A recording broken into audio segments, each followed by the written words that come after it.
Sunday. So just so you don't wonder why we're singing these strange songs, today is going to be all about the earth and environmentalism and all kinds of cool, fun things. And so we're going to start out with this song called River Song by the Banana Slug String Band. But I need you guys to be the chorus, okay? Okay, so this is what the chorus is, for you school teachers, it's an onomatopoetic verse. It's what the river's supposed to sound like, okay? So it goes, blurp, bop, shoosh, rumbly pound, a white rapid river makes a wonderful sound. Okay, can you guys do that with me? Yeah. Blurp, bop, shoosh, rumbly pound, a white rapid river makes a wonderful sound. Okay, got it? All right. Do you guys want to stand up for this? This is our stand-up hymn, so we're gonna make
proclamation for peace in the Middle East that we say each week in solidarity with our Muslim and Jewish brothers and sisters, all of us people of the book. We greet one another. Assalamu alaikum. Wa alaikum assalam. Peace be upon you. And upon you peace. Shalom. Alaikum shalom. Well, I'm Reverend Michelle Vargas. Earth Sunday, which we declared it to be, so it is, to Unity of Monterey Bay, a beloved community co-created with love and intention that welcomes all people, all races, nationalities, colors, and religions, whatever your immigration status, sexual orientation, gender identity, and/or abilities. And whether you're here with us in person or joining us virtually, we know that love knows no boundaries and that we are one in spirit. As a purpose-driven church, Unity of Monterey Bay is an inclusive spiritual community committed to co-creating an environmentally sustainable, spiritually fulfilling, socially just, and compassionate human presence on this planet. We celebrate our oneness, and we honor the God of each of our understanding, affirming the innate good and the divine essence that we know is within each and every individual. Will you please join me now in our statement of faith? There is only one presence and one power in the universe, God the good, expressing as infinite God beyond us, intimate God beside us, inner God being us, divine love in action. So it is. And so as we allow this knowing to deepen within our souls and serve to awaken us into enlightenment for the benefit of all beings, we honor this Earth Sunday with this traditional Native American Earth Prayer. O great Spirit, whose voice I hear in the wind and whose breath gives life to all the world, hear me. I am small and weak. I need your strength and wisdom. Let me walk in beauty and make my eyes ever behold the red and purple sunset. Make my hands respect the things you have made and my ears sharp to hear your voice. Make me wise so that I may understand the things you have taught my people. Let me learn the lessons you have hidden in every leaf and rock. I seek strength, not to be greater than my brother, but to fight my greatest enemy, myself. Make me always ready to come to you with clean hands and straight eyes. So when life fades, as the fading sunset, my spirit may come to you without shame. Aho. So let us now, and that's for Rory too, because we can't help but think of Rory. Wish he was here to say that prayer for us. Well, we know he's here. In some way, he's here. So let us affirm together now. Thank you, God, for this most amazing day. Miracle follows miracle, and wonders never cease. And finally, in this season of rebirth and new beginnings, we celebrate our children. Okay, I can't resist. I've been trying not to, but Levi is here, you guys. Levi! And in my mind, Levi is always going to be, you didn't even know. Levi is just not even quite a full year old, or about a year older than Alexander, I think. So they kind of grew up together.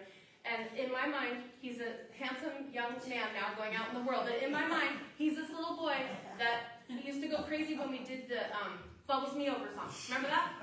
God's love just bubbles me over. Oh my God, Levi would go nuts. Like, he loved that. And every week I would say, because I used to go down and do music with the kids, and I would say, what song do you want to sing this week? Bubbles me over! Bubbles me over! Okay, Levi. Taking the embarrassment from me, so now it's your turn today. It's great to have you here with us, Levi. We're so excited. So it is a time that we bless our children, those in our community, those in our own families, our own neighborhoods. This beautiful child right here. He should get all the attention. He should come up here, but I don't know if we want to totally embarrass him that much. Walter will stand with you.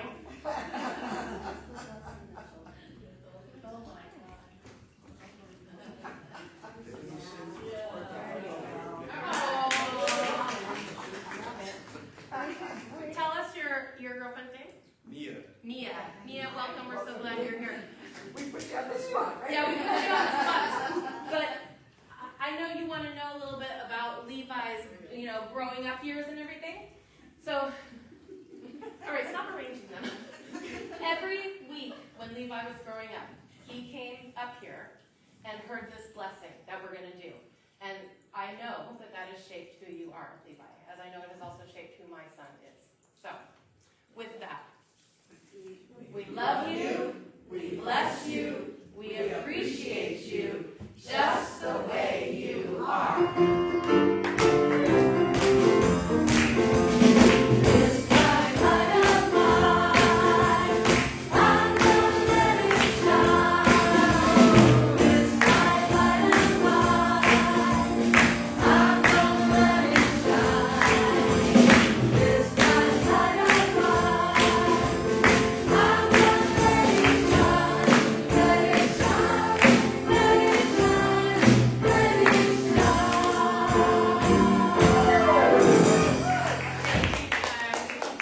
Thank you for being good sports.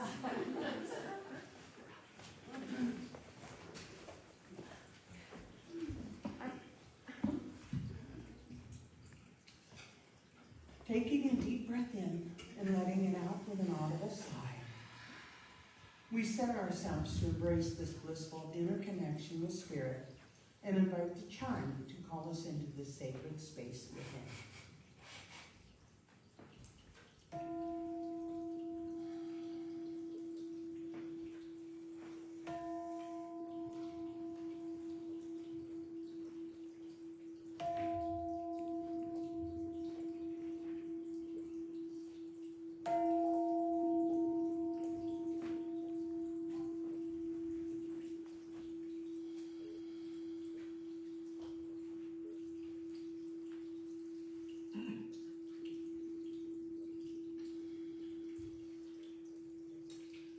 We ring the chime 4 times to call in the 4 directions and remind us of our inner connection with all of creation and the sacred circle of life. As we feel it resonate through our very beings, continuing to focus on our breath, with each inhale, we open our hearts and minds. We envision our breath reaching every cell of our being, and with each exhale, we see all barriers and obstacles dissolving into the divine flow. And again, as we inhale, we expand the spaciousness within us. We move beyond the limitations and boundaries of our bodies. And as we exhale, we ground ourselves deep within Mother Earth and into our oneness with the universe. Finally, we breathe our awareness into the highest expression of love, light, joy, and peace we can imagine, as we experience a transforming wave of gratitude. And with a fullness of heart, we say yes to it all, embracing, claiming, and knowing the divine Christ Spirit expressing in, through, and as us. And with the final exhale, we say, thank you, God. Now, fully centered and transformed by the power of Spirit, we enter into our lesson meditation time with today's daily word. We read from April 1st Daily Word, shared with permission of Unity Publisher of Daily Word, that can also be found at dailyword.com. And the word is Earth Blessing. I invite you to allow my words to be your words. I bless the earth by treating it with love and respect. The earth is alive with divine energy and life. I am proud to be a caretaker of this sacred planet. I am in awe of the earth's bounty and beauty. I gaze at blue skies and the oceans with wonder at all the life they support. From the mountains and valleys to the plains, plant and animal life and minerals are all part of the interconnected web of life.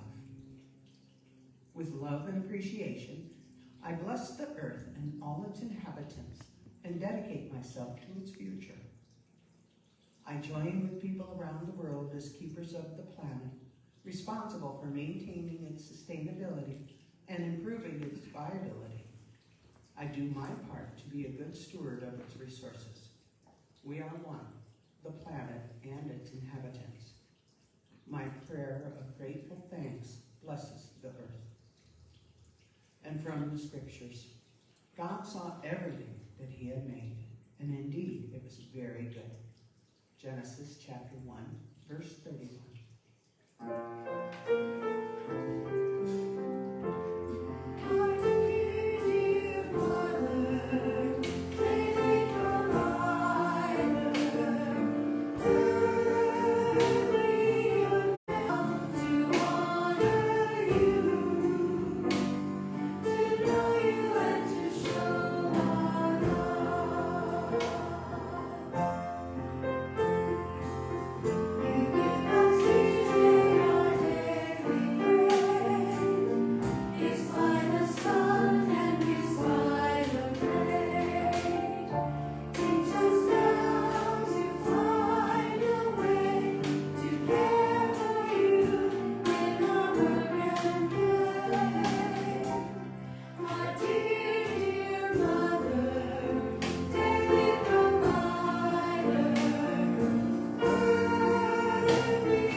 In witness to the many paths and the wisdom to the sacred, we read from 3 sacred traditions on this morning's topic, celebrating Earth Day, locating the sacred in nature.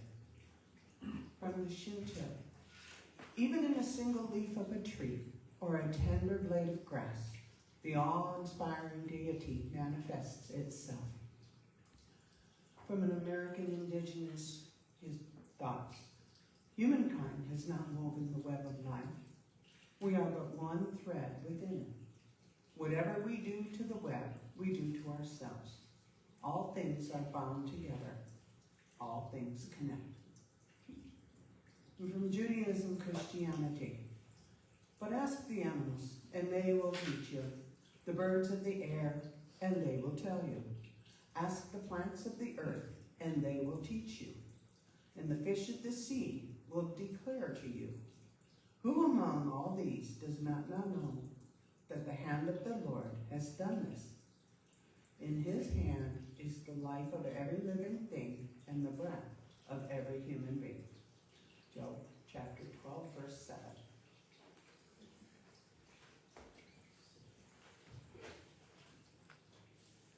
So we have another fun, earthy song. How many people have heard of the Banana Slug String Band? Kay has. Okay. This is probably their most popular song. So again, I'm going to ask you all to join us with in on the chorus, which says, "Dirt made my lunch, dirt made my lunch. Thank you, dirt, thanks a bunch for my salad, my sandwich, my milk, and my munch. Dirt, you made my lunch."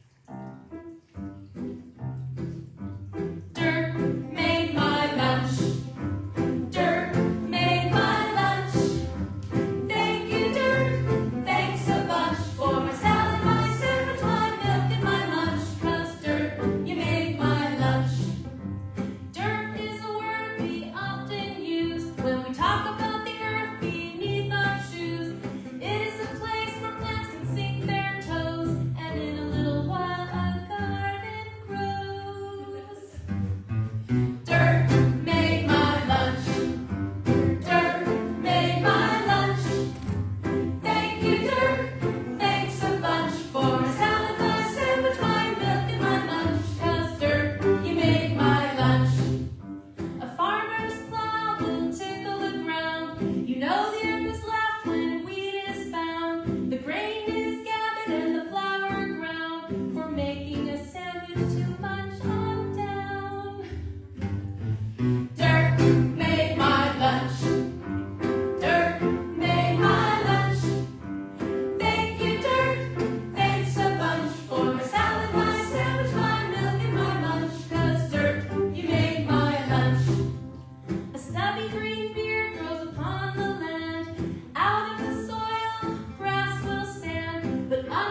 having fun today or what? Yeah.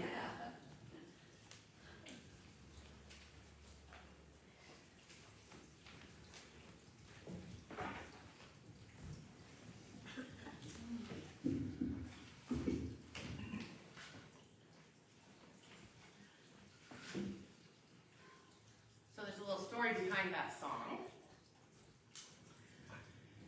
When I was growing up in the 70s and 80s, I had the amazing, great fortune to attend a summer camp in the Los Altos Hills called Hidden Villa.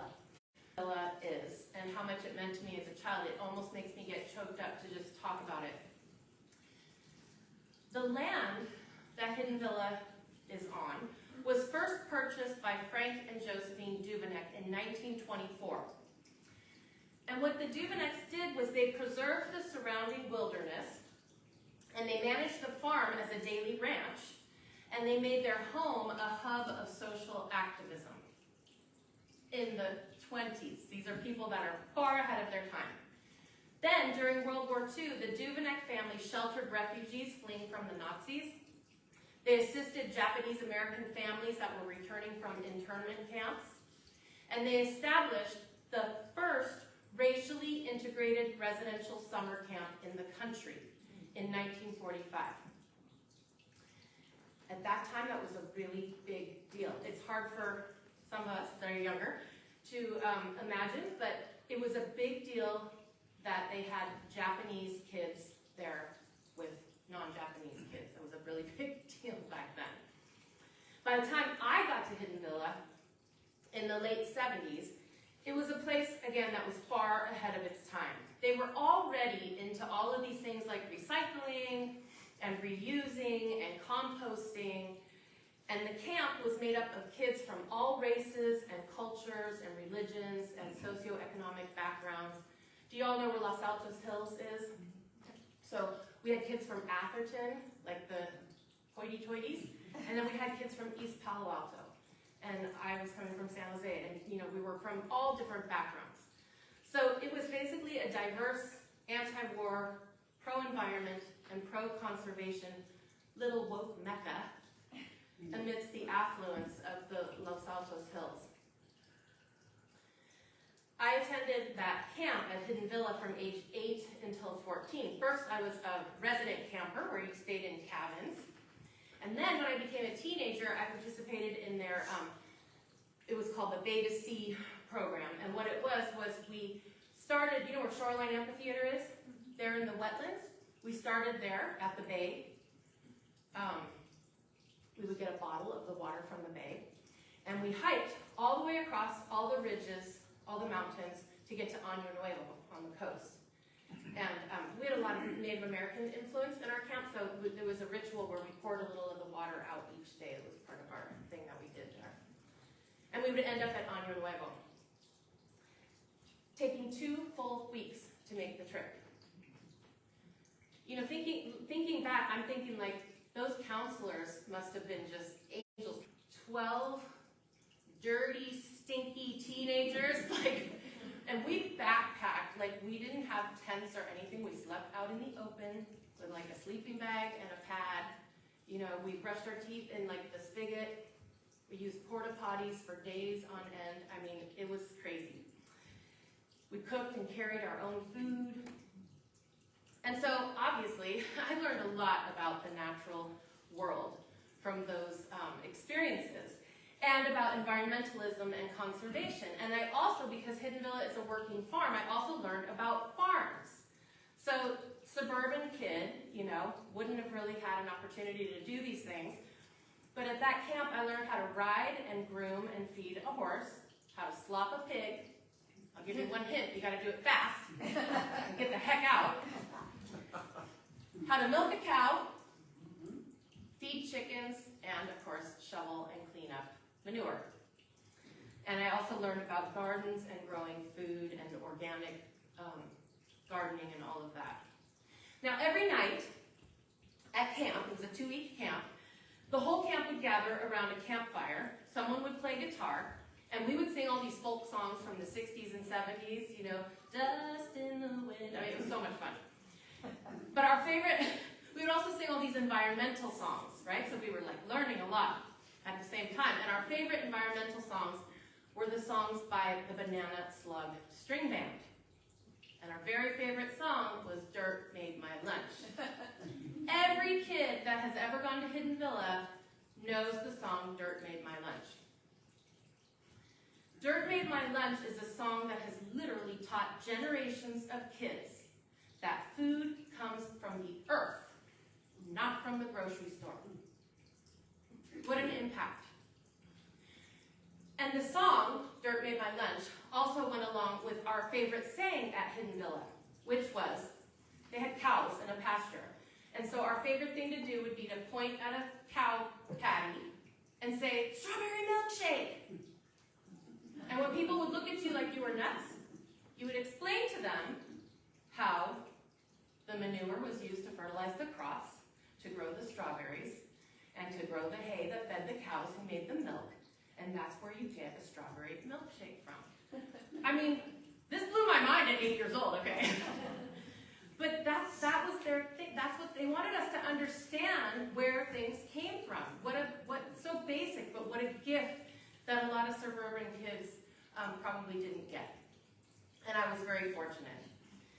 And we had a lot of fun with those things, and they instilled in all of us a deep love and respect for the earth, for where our food comes from, for the plants and animals that sustain us, for living a more natural kind of life, and for protecting the environment. And those songs and the things that I learned at Hidden Villa had a huge impact on me. So many of the things I learned stay with me today. And so now, fast forward 30 years, okay, Alexander and I went to special needs summer camp at the Taylor Family Foundation up in Livermore, and guess who was scheduled to do the music for campfire night? The Banana Slug String Band. So of course, after the concert, I had to go up and tell those aging hippies that I had learned their songs when I was a kid, and that now my son was learning those songs too.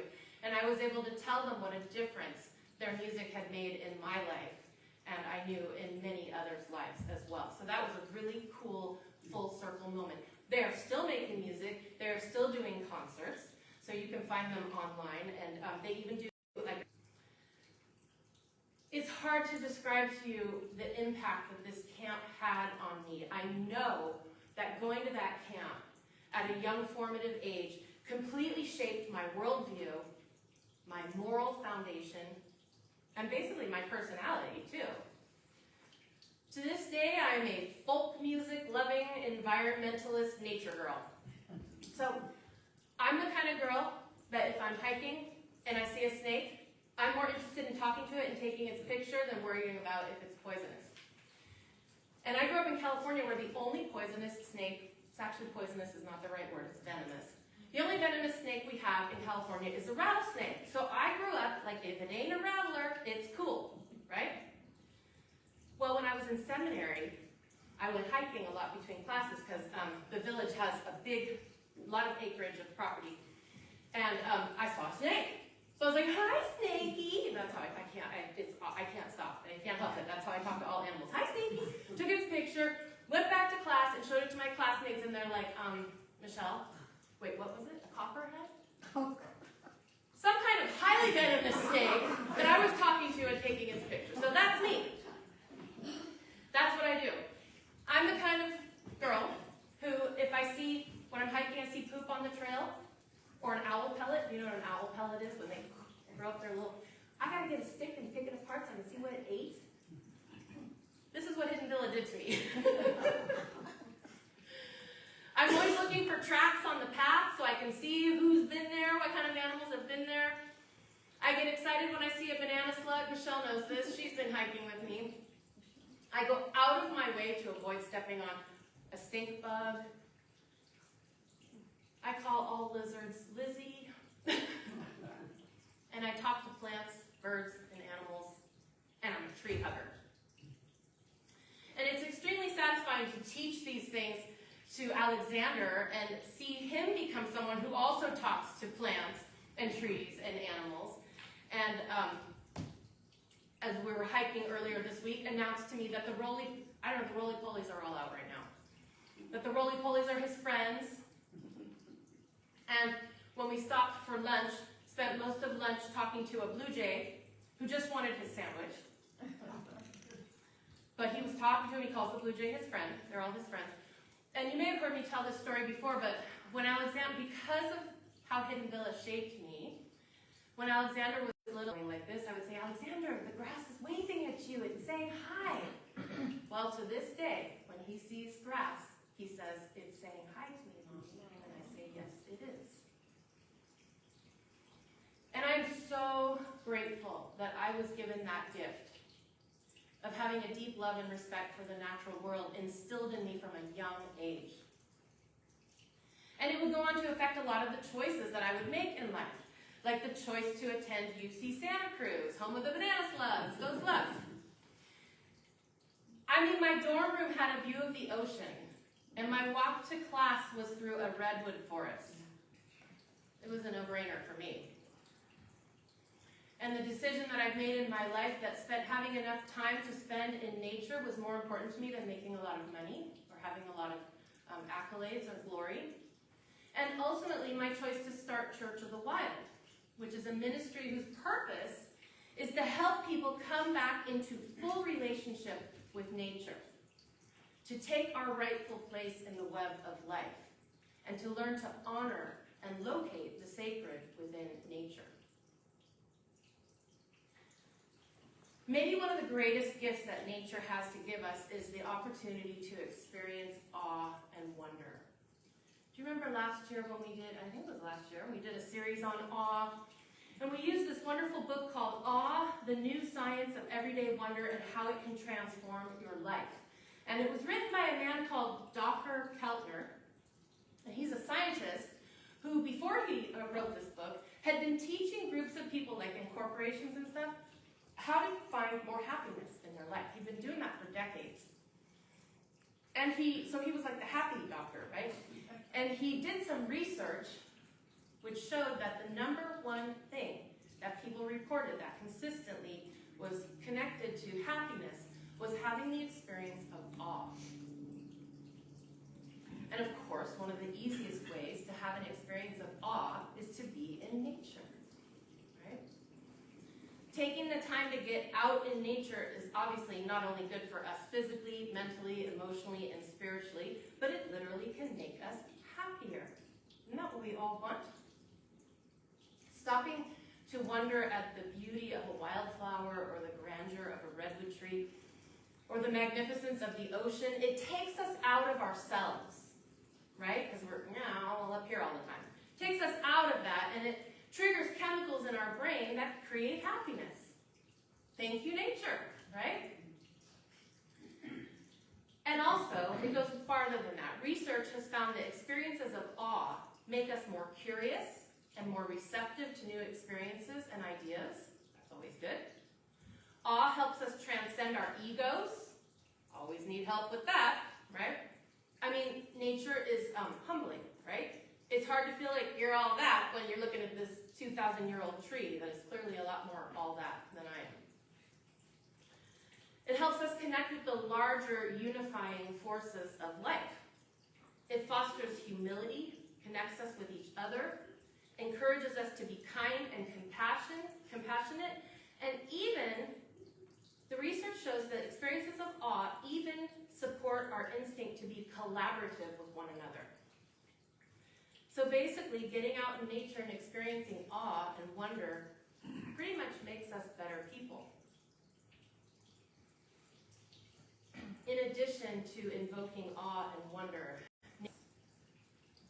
Albert Einstein said, "Look deep into nature and then you will understand everything better." Einstein understood that by observing nature, we come to understand the world and ourselves better.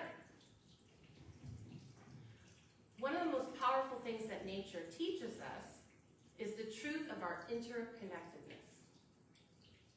Just by observing nature for a short time, we can literally see it, just how interconnected everything is. Everything in the natural world exists inspiring balance and harmony.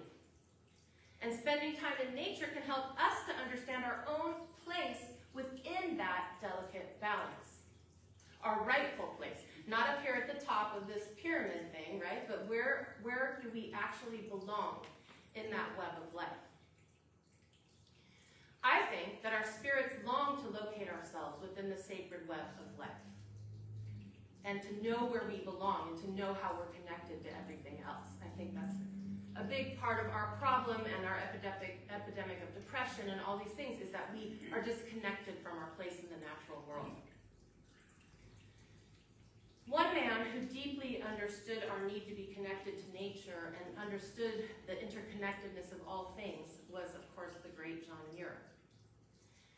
Naturalist, author, and environmentalist. And we owe an awful lot to John Muir in preserving wild spaces. Anybody ever been to Yosemite? You can thank John Muir that Yosemite is not a casino and a shopping mall. That was his work to have Yosemite declared a national park. And so John Muir understood that because he was an observer of nature. He understood that connection, and he said, when one tugs at a single thing in nature, he finds it attached to the rest of the world. In other words, you can't tug at anything without seeing it attached to everything else. And so in that way, nature helps us to really understand that we are literally all in this together. That we cannot exist and be healthy and thrive while other parts of creation are threatened or dying. It doesn't work that way. Maybe for a while, but eventually it's going to get us. And so spending time in nature can give us a better perspective of our own place in the world. And when we connect deeply to nature, we come to understand that we are neither more important nor less important than any other living being, but rather that we exist within and connected to all of it. People can't care about nature if they don't feel connected to it, right? If kids grow up thinking that food comes from the supermarket and that nature's resources are infinite and that people are separate from nature, they're not going to be compelled to care for the natural world. But when we feel connected to nature, to trees, to birds, to animals, to rivers, then we want to take care of it. We care about it. We have a relationship with it. And we understand that our own well-being is bound up with the well-being of the whole of the planet. It's fallacy to think that we're somehow separate and we can survive with the planet not surviving. We don't exist in isolation as much as we like to think we do, and we isolate ourselves. We exist in interconnection and in interdependence. And we can only really learn this by observing and spending time in nature. Now, of course, those who were here first, the Native Americans, have always known this about our interconnection with all of nature. And as we know, they had managed to live for thousands and thousands of years in harmony with the natural world before Europeans arrived. And so when talking about nature and the earth, it is so important that we not only include but center Native voices. And I'm not Native. I so wish that Rory were still here and that we still had him to provide that voice for our community. But in a portion of an Earth Day message that was written and shared on social media by John Gonzalez of the Standing Bear Network. So this is the Native American way of seeing nature and the world. He said, Earth Day, celebrated globally each year on April 22nd, serves as a call to action for environmental protection and ecological awareness. But for indigenous peoples across the world, every day is Earth Day. The connection to the land is not one of ownership or exploitation, but of deep spiritual and reciprocal relationship. From an indigenous perspective, this Mother Earth is not simply a resource, she is a relative. Indigenous cultures have long held worldviews rooted in interconnectedness, respect, and gratitude towards all forms of life. The land, waters, animals, plants, and winds are not inanimate or passive. They are living beings with their own spirits, deserving of care and reverence. The earth is not something separate from us, but something we are a part of. We are the land, and the land is us.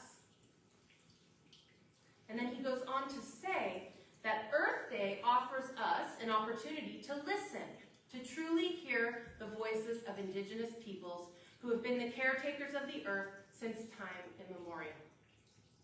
It is a time to reimagine our place in the world, not as conquerors of nature, but as kin.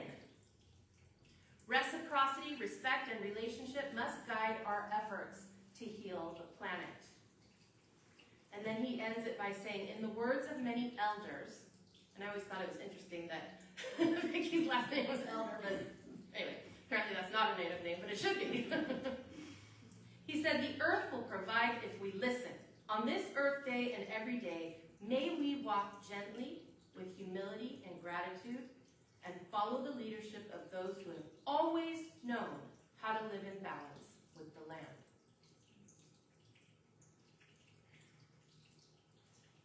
Perhaps most important from a spiritual perspective, nature connects us to God. In the natural world, we find evidence of an intelligent, creative, loving God. And I know I've shared this story before, but I'm going to share it again. That I was given an assignment in seminary, I think my first quarter or whatever, to go and sit in nature and ask myself the question, who or what made all this? Not as a theological or intellectual exercise, but to just ask that question and see what came to me. What a great assignment, because I sat there quietly for a while. I went to the frog pond. I sat in the little fairy ring of redwoods. And I just sat there for a long time, and I was just observing nature. And I saw some bees coming and buzzing and getting nectar from the flowers and then going on somewhere else. And I had a sort of a mystical experience. For just, they're fleeting, right? For that split second, I got in a different way how intricate and complex and incredibly beautiful everything was, and how everything was connected and fit together perfectly. And I knew in that moment that only a loving God could have created that. That it had to be love itself that had created all of this. If it wasn't love, it wouldn't look like this. It wouldn't be so perfect and awe-inspiring and beautiful. Moore says that love is the great harmonizing principle. That's what I saw when I had that experience. Everything hanging in this delicate balance. And I knew that that had to come from a loving God.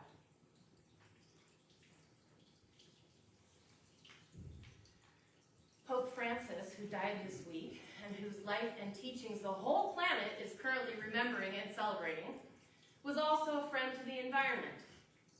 And he said a lot of amazing and wonderful things about nature and earth. And on one occasion he said, nature is a magnificent book in which God speaks to us and grants us a glimpse of his infinite beauty and goodness. Rather than a problem to be solved, the world is a joyful mystery to be contemplated with gladness and praise. I think he got it. On another occasion, he said, the entire material universe speaks of God's love, God's boundless affection for us. Soil, water, mountains, everything is a caress of God. Now, Pope Francis also warned us about the state of our planet. Something that made him a hero in the eyes of environmentalists like myself, but also made him some enemies, made him a dangerous voice for those who are more concerned with profit and preserving the status quo than saving the planet. On one occasion, Pope Francis said, may the relationship between man and nature not be driven by greed to manipulate and exploit, but may the divine harmony between beings and creation be conserved in the logic of respect and care. So Pope Francis's voice, while controversial, was an important one, and I think we can all agree that it will be sorely missed. And I can only hope and pray that the next Pope will also see the sacredness in nature. and that the next pope will understand the precarious situation in which we currently find ourselves and will also advocate for change, because the pope has a lot of influence. Another spiritual giant who understood the sacredness of nature was Thich Nhat Hanh. He actually wrote a book called Love Letter to the Earth. And this is a little bit of a lengthy excerpt, but I'm going to have some water and then I want to read it to you because it's pretty cool. From a Buddhist perspective, he said, "I don't think God is an old man with a white beard sitting in the sky. God is not outside of creation. I think God is on earth inside every living being. What we call the divine is none other than the energy of awakening, of peace, of understanding, and of love, which is to be found not only in every human being, but in every species on earth. In Buddhism, we say every sentient being has the ability to be awakened and to understand deeply. We call this Buddha nature. The deer, the dog, the cat, the squirrel, and the bird all have Buddha nature. But what about the inanimate species, the pine tree in our front yard, the grass, or the flowers? As part of our living Mother Earth, these species also have Buddha nature. This is a very powerful awareness which can bring us so much joy. Every blade of grass, every tree, every plant, every creature, large or small, and are children of the planet Earth and have Buddha nature. The earth itself has Buddha nature. Therefore, all her children must have Buddha nature too. As we are all endowed with Buddha nature, everyone has the capacity to live happily with a sense of responsibility toward our mother, the earth. Buddha nature sounds a little bit like Richard Rohr's The Universal Christ. So I've shared with you today perspectives from 3 different faith traditions, John Gonzalez and the Buddhist Thich Nhat Hanh. Did you notice how each of these traditions seem to be saying very similar things about the natural world? And do you notice how they all seem to be in wonderful alignment with unity and unity's principles? Particularly our first unity principle, which basically states that God is all there is. It's all God. All 3 traditions that I shared today, and many others I of course didn't have time to share, seem to have a few core things in common in terms of how they see the natural world. Number 1, that the natural world is sacred.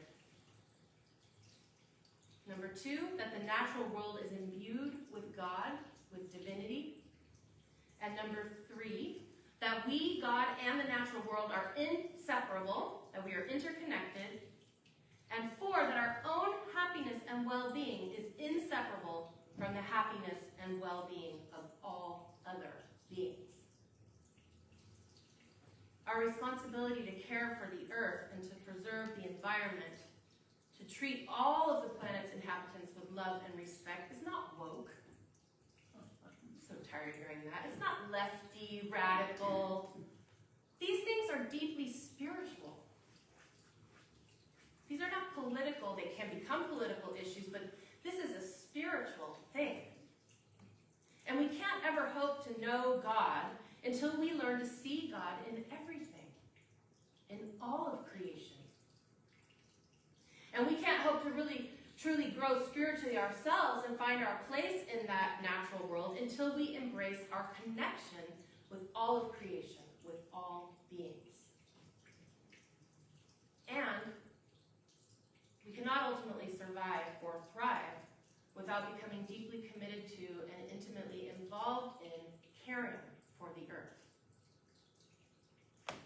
So yes, we are in a precarious state of things as we face the realities of climate change, the depletion of the ozone layer, the destruction of the coral reefs, mass species extinction, and now, recently, the rollback of so many of the important environmental protections that took decades of hard work to get put in place, just being erased with the swish of the president's pen. It can feel overwhelming, and it can feel hopeless.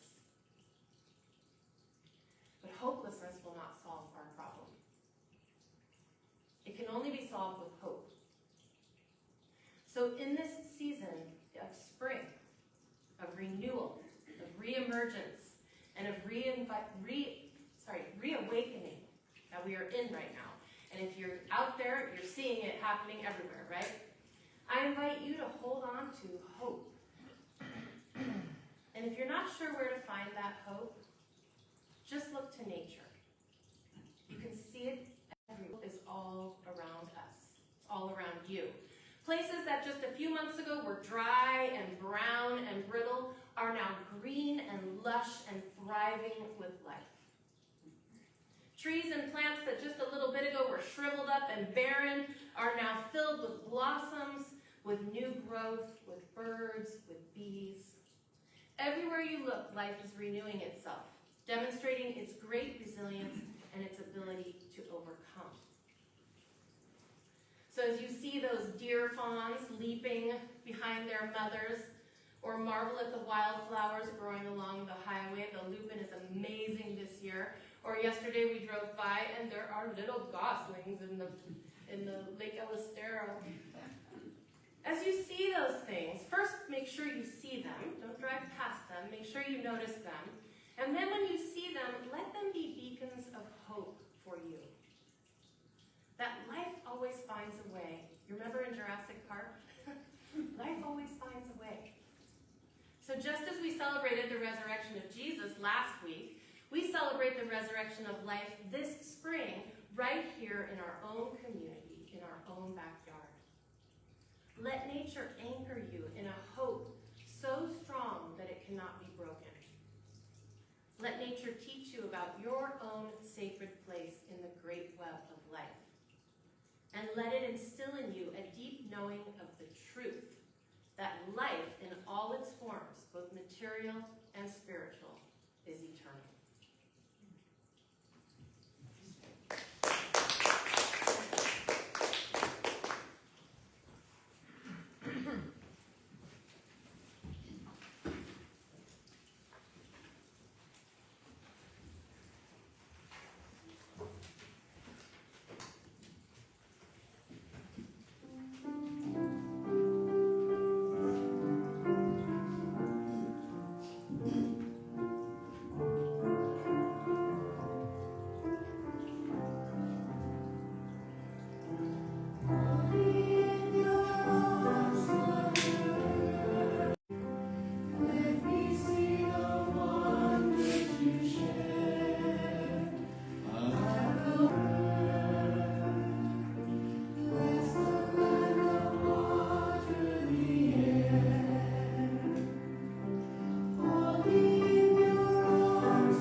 To arrive right here, right now, in this present moment. Just noticing where you are in space, the places that your body meets the surface beneath you, the temperature of the air, the sounds that are present around you. Now finding your breath, taking some slower, deeper breaths in, and exhaling slowly. With each breath rounding more into the present moment.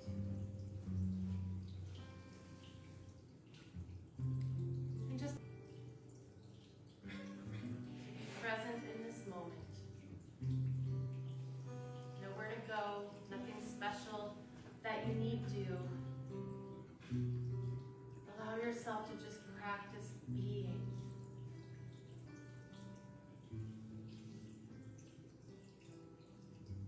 When I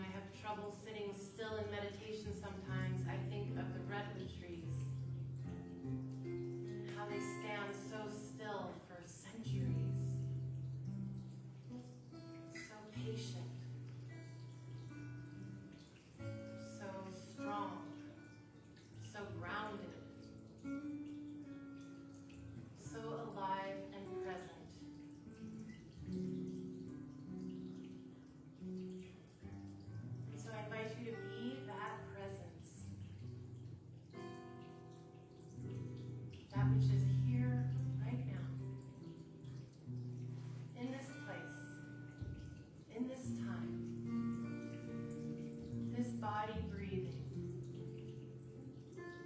As you inhale and exhale.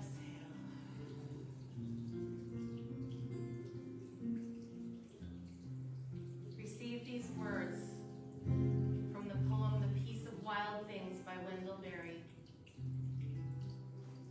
When despair for the world grows in need, and I wake in the night at the least sound, what my life and my children's lives may be, I go and lie down where the wood drake rests, big heron feeds. I come into the peace of wild things, who do not tax their lives with forethought of grief. I come into the presence of still water, and I feel above me the day-blind stars waiting with their light. For a time, I rest in the grace of the world and am free. So I invite you now to rest in the grace of the world and be free for just a moment in the silence.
To a close, let us vow ourselves that when despair for the world grows in us, in the wild things, the rain, the birds, the trees, letting them teach us, letting them show us the presence of a loving God. So we are so grateful for this time spent together, for this community which supports us in our spiritual growth, and we say thank you, thank you, thank you, God. And so it is.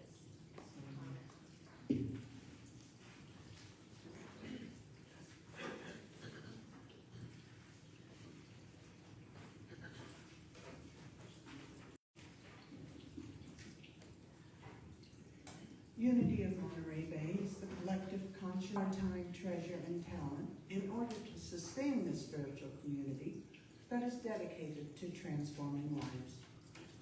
We know that prosperity is a state of mind that finds blessings in every situation and abundant and joyous generosity. We transform all appearance of fear or lack into faith-filled peace of mind by shifting our attention to thoughts of gratitude for the abundance of God's good in our lives. As the ushers now please come forward, I invite you to think of something specific that you are grateful for in this moment.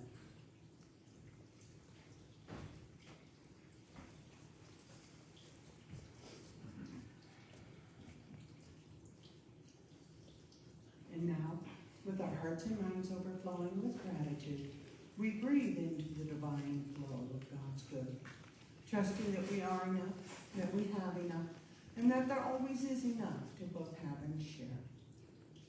We give thanks for all the ways you give, in person, online, monthly bank auto payments, using the QR code from the pews or on the screen, or your credit card in the sacred grounds. We are truly grateful.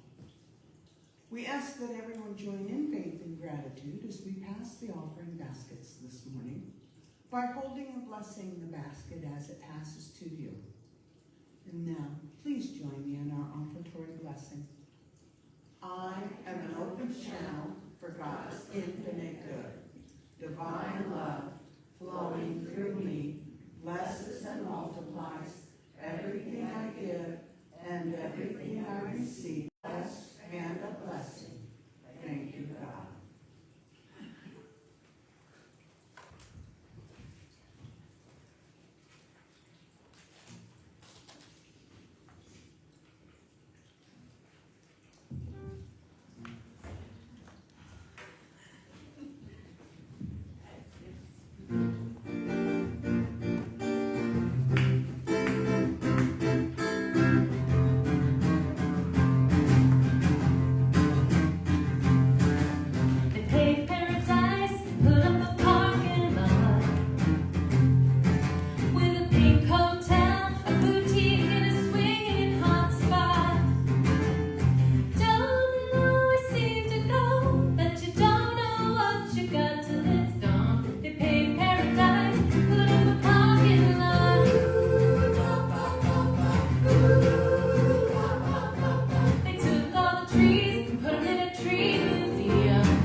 For these gifts and offerings that demonstrate our collective commitment to the spiritual work of love and transformation in our lives and in our world.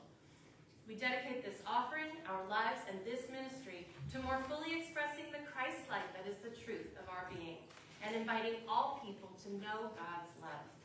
Finally, knowing that one with God all things are possible, we affirm together that the good is now, the rest is blessed, and the best is yet to be. In our lifetime, gently. Thank you, ushers. And of course, today for our music, we want to thank the great Joni Mitchell, Steve Van Zandt and the Bananas Love String Band, Lois J. Hendrickson, and Raffi for their awesome music. And of course, our music team, and having Devin here today. When Devin's going to be here, we're like, geez, should we have him play drums or piano or guitar? If he could just clone himself, he could play all three of them at the same time. He'd be a one-man band. Thank you for being with us here today, Devin, and we're glad to have Sue back. Sue back, yay. And even though we're glad you're here, and we love you, and we love your haircut, and you look adorable. Doesn't she look cute? Yeah. Okay, for announcements. First, I want to thank our highway cleanup team who collected 9 bags of garbage yesterday, and that was Larry and Paco and Martha and Tim. I thought they were going to be here today, but they're not. So we are grateful. We got plenty of garbage for our April month, and we'll let you know when the May one's going to be. Probably going to be a little bit later in the month. Well, today is supposed to be Church of the Wild. Is it still raining? It's not raining? That's going to be a hard one to call. If it's not raining, we will do Church of the Wild. If it starts like sprinkling or it's like really, looking like it's going to, then we won't. But I'll send out a message if we're canceling. So otherwise, plan for Church of the Wild. That's at 2 o'clock at Via Paraiso. See me if you want to know more about that. Okay. So this is just to get people thinking about summer dinners, our spring and summer dinner fling. You can what's that? You can sign up to host if you want to, where you choose the theme, the date, the time, how many people, the menu, the price, all of it. So if you're interested in hosting, you can sign up in the Sacred Grounds or go home and check your calendar. No sign-ups yet, but we'll have. Oh, there's no sign-ups yet. Okay, so this is just a start thinking about it. Okay, is that it? I feel like there's something. No, there's nothing else that I'm forgetting. Okay. As we bring our service to a close this morning, we're so grateful that you've joined us, whether you're here in person or you're watching us on Facebook Live or joining us later on our YouTube channel. We're just glad that you found us, and we hope we've made you feel at home in our community, and we want you to know that wherever you are on your spiritual journey, you are welcome here. Chaplain today is Sue, is available to pray with you after the service. So thank you, Sue, for our community. I think that's it. Oh, what's the word? Prayer. Prayer. Sorry, what's it called again? Prayer for the nation. Prayer for the nation. Okay. Please join me. I am, and we are, channels of God's love. Through divine love, justice prevails, and powerful and good results come forth.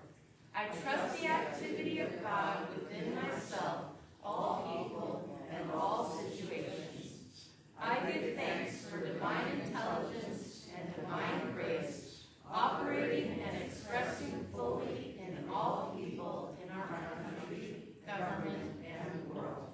Highest good for all is the result. Let's form our closing circle for our prayer for protection and our peace song.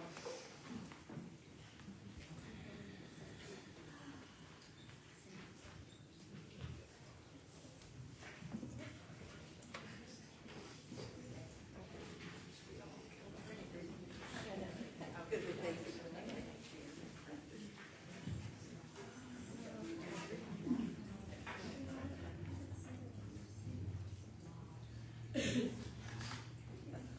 guys need to stretch this way so we can close the circle. So does anyone have someone on their heart this morning that you'd like to? I do.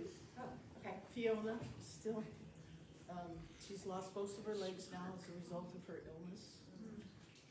She is in a state of quasi-understanding what's going on, pain in and out, intubations in and out. So continue your prayers because I think they're working. She's better. So let's keep that in our prayers and our hearts, and Share again who she is.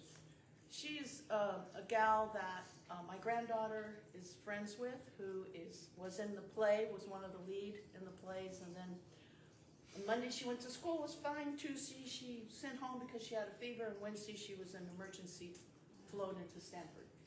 And the last 47 or 8 days have been quite a ride. So please keep her in her heart. She's the whole family is just, I'm gonna cry again, is a lovely, lovely family, and Mom is doing an amazing job. Keeps up every day with all of us, telling them what's been happening with her, and trying to keep, and is in lots of ways keeping it very positive. So please keep her in your prayers. all the time, because I really believe it's helping. Thank you. Agreed. So let's just hold Fiona in this circle. We also have Jack Murphy, our Monterey County Veterans Service Officer, had a heart incident last weekend at Kirkwood. He's at UCSF, he's in ICU. Please hold him and his family in your prayers for strength and healing and continued improvement. Thank you. So And Jack send and love and healing energy to Mark, our gardener. He's here, he's present here, so he'll get it right away. Thank you. Well, I'm filled with joy. I became a great-grandmother oh, the day after Easter. I Sweet. didn't know I would be so happy. Arlo West, 8 pounds, 4 ounces. congratulations. So we hold all these dear ones in this circle of love and in this presence of God. We see them uplifted. We see them healed of all affliction. We see them whole and complete, thriving. And we see God in the midst of it all. And we give thanks for this new life, both in Pat's great-grandchild and that we see all around us, life stirring and renewing everywhere we look, and so we are grateful. Will you please join me in our prayer for protection? The light of God surrounds us. I am light. The love of God enfolds us. I am love. The power of God protects us. I am power. The presence of God watches over us. I am presence. Wherever we are, God is, and all is well.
Sorry, I meant for the Alexander I forgot to mark. Oh, I'm sorry. No, whatever you did. There was no.